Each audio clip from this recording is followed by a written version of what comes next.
sudah kita jelaskan, yaitu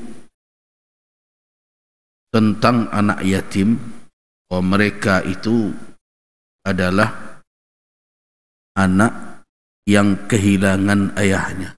Kehilangan maksudnya bukan hilang hidup ya. Anak yang meninggal bapaknya, wa huwa dunal bulugh. Anak itu belum lagi balik berakal, yang dikatakan yatim. Jadi yang diperintahkan kita untuk menjadi kafilnya atau menjamin menanggung kehidupannya adalah anak dalam kategori yang seperti itu. Pun kadang tengah masyarakat ada pula yang berpandangan anak piatu lebih berbahaya lagi, lebih menderita dibandingkan. Walaupun fakta itu ada dan terjadi memang, tapi solusinya bukan ini. Jangan dipaksakan solusinya adalah kafalatul yatim, kemudian dibawakan ke piatu. Anak piatu itu solusinya adalah menyadarkan bapaknya.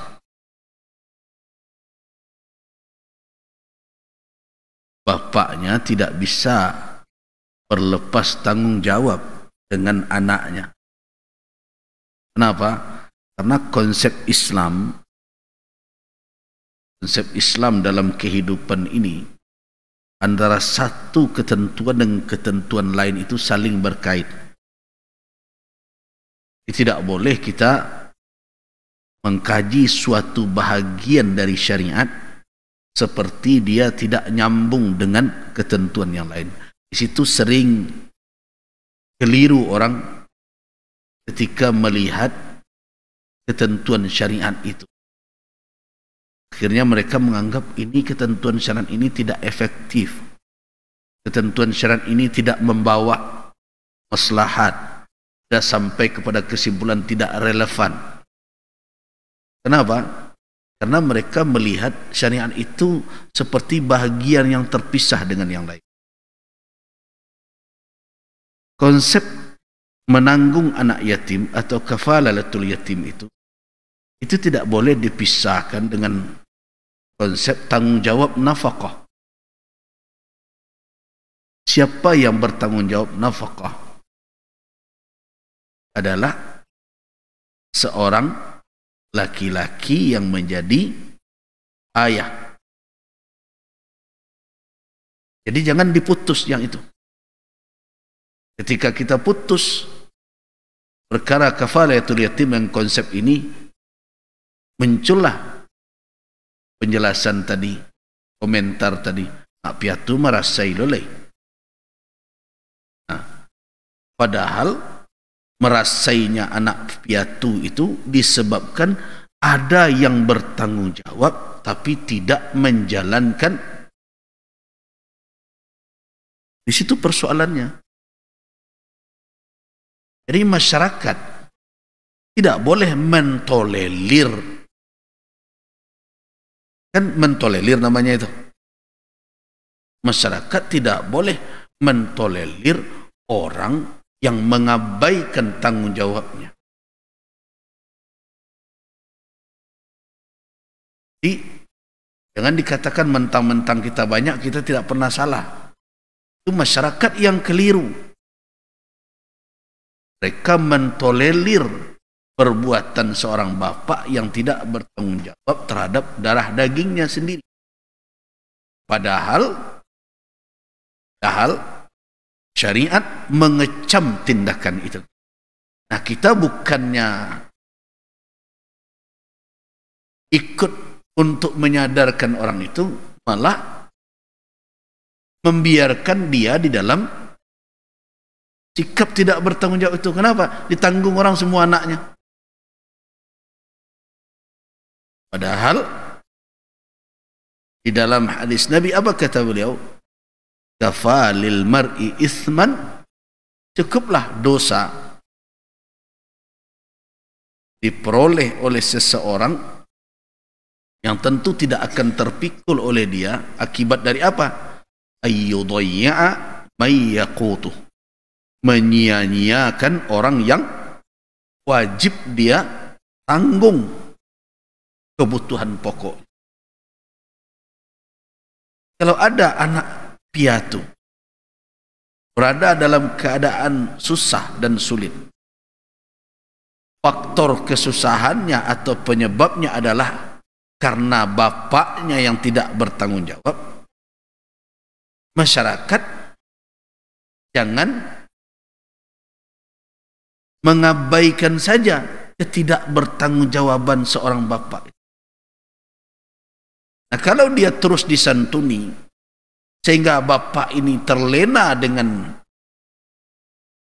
perbuatan yang tidak bertanggung jawab itu, merasa tidak ada tanggung jawab, apakah dia berdosa? Iya. Kenapa? Karena dia tidak menjalankan apa yang menjadi tanggung jawab.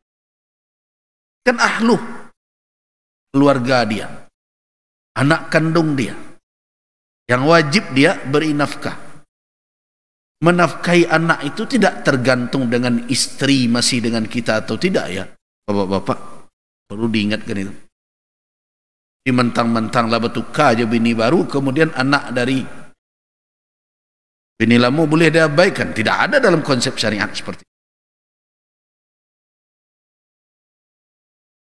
Istri bisa bercerai, bisa saja istri bertukar, tapi anak tidak ada. Anak bercerai Pulau Jawa. Nah, jadi kalau masyarakat terus mempertahankan sikap permisif dengan seorang bapak yang melalaikan tanggung jawab, dengan cara apa? Dengan menanggung bebannya itu, masyarakat menanggung terus, berarti masyarakat itu bersetuju secara tidak langsung dengan perbuatan yang melanggar syariat yang tidak memikul tanggung jawab itu. Nah, karena itu saya mengajak kita berubahlah. Yang menjadi tanggung jawab kita untuk menanggungnya adalah yatim. Kenapa yatim? Karena yatim itu tidak ada penanggung jawab. Ya kan ada pamannya. Pamannya bertanggung jawab setelah dia dan keluarganya terpenuhi. Kok laika melimpah lah tu. Pamannya yang bertanggung jawab, petek pak tu. Itu dengan catatan apa? Tentu tak kedahuluannya anak kau doh dibandingkan dengan anak dia kalau paman itu punya anak pula. Apalagi mama. Artinya apa?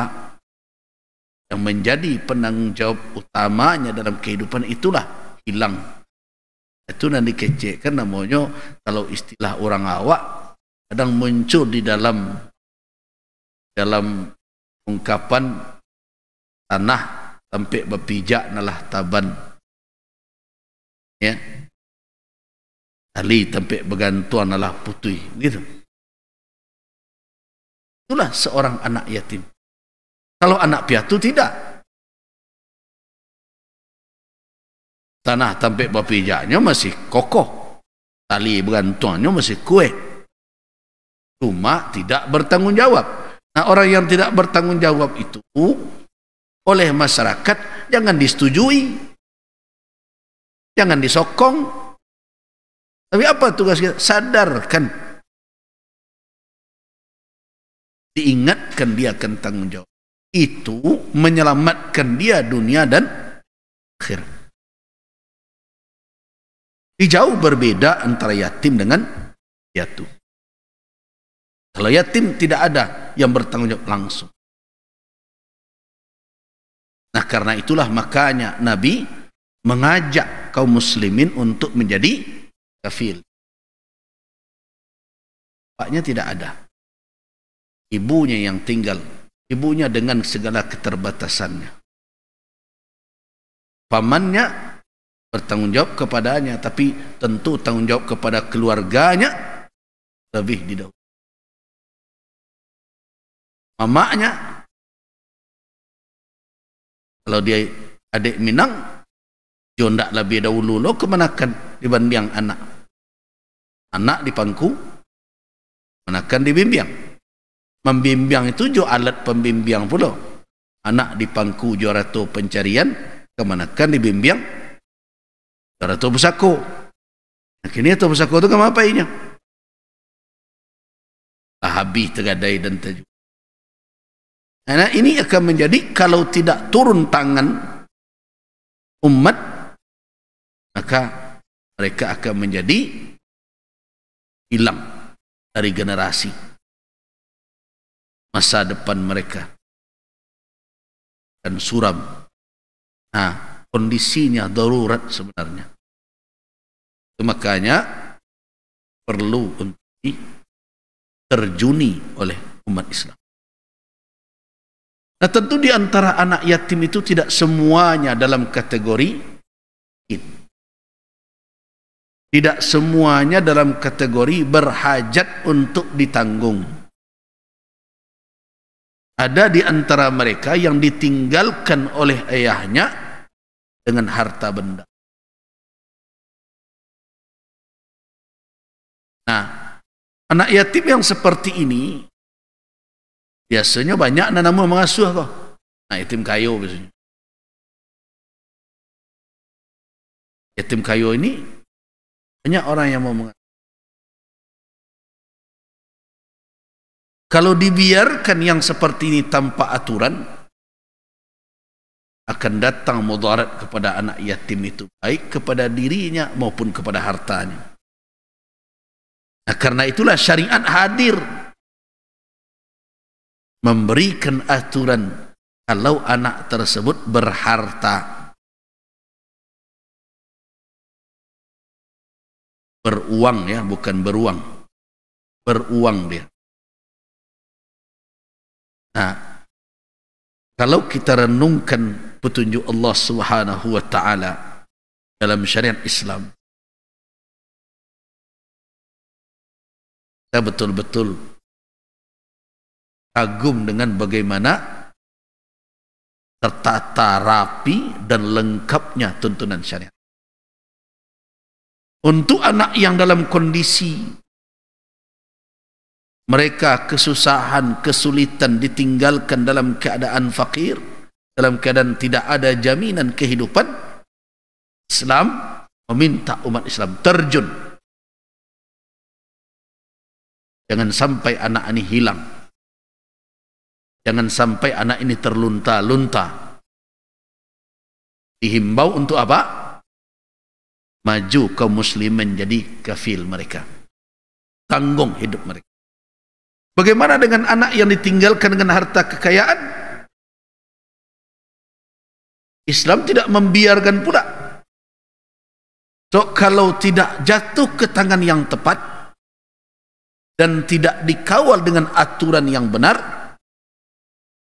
anak ini juga akan teraniaya.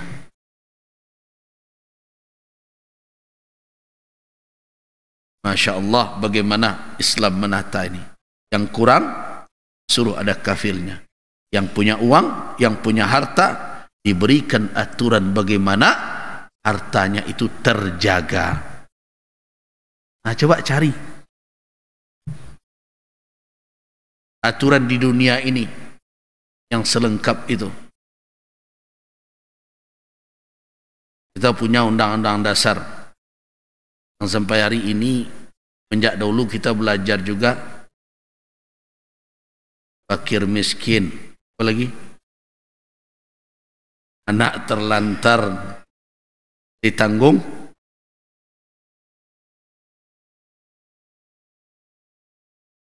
sampai hari ini, dan miskin-miskin juga, dan terlantar juga, negara bak janyo negara juga itu ya.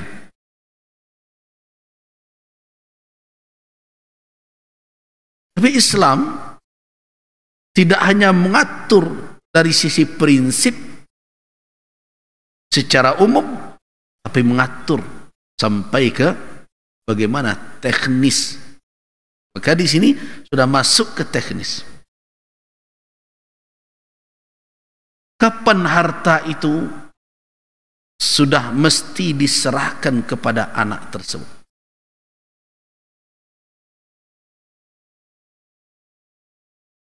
Di sini dikatakan hatta idza balagun nikah, sampai mereka pada umur yang cukup untuk menikah. Nah, berarti di sini penyerahan harta tidak hanya sekedar ya balik saja.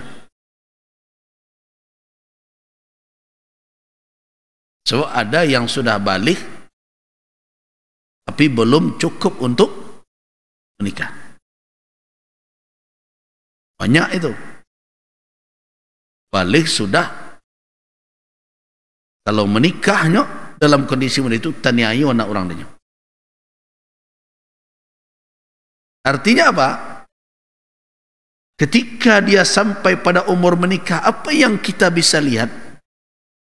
Bahwa dia sudah bisa bertanggung jawab atau dibebankan tugas untuk mengelola, menata, mengatur. Orang yang menikah kan apa yang kita fahami seseorang sampai pada usia pernikahan? Yaitu bisa bertanggung jawab